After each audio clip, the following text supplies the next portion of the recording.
If we look very closely at the skin surface, we can see thousands of tiny openings called pores. These pores are the openings of follicles which are under the skin surface. Tiny glands continuously pump oil, also known as sebum, into the follicles. The oil travels up and onto the skin. The follicle is lined with cells which produce a material called keratin. This keratin joins the oil that is flowing through the follicle. Bacteria can also be found in the follicles. Every hour of every day, this mixture flows out of the pore openings as long as the pores remain open. Unfortunately, pores can become clogged and start the acne process.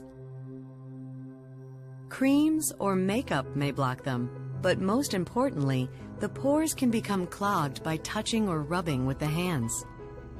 This can push dead skin cells down into the pore or cause a layer of skin to cover the pore. When pores are blocked, the oil and keratin that are being pumped into the follicle can't get out. Pressure builds up and makes the follicle expand like a balloon being filled with water. As the follicle gets larger and larger, this stretches the follicle walls. Tiny holes can form through which bacteria and other contents in the follicle can leak out. This attracts cells of inflammation, which try to fix the problem. The cells lining the canal start to produce more keratin to shield themselves from the increasing stretch.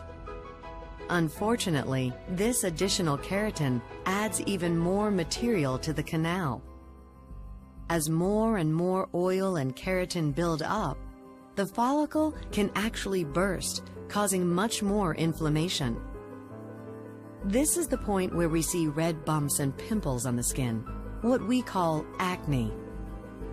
The expanded follicles can also rupture from outside pressure, such as from leaning on hands or squeezing by fingers. Yet another reason to avoid touching acne-prone areas.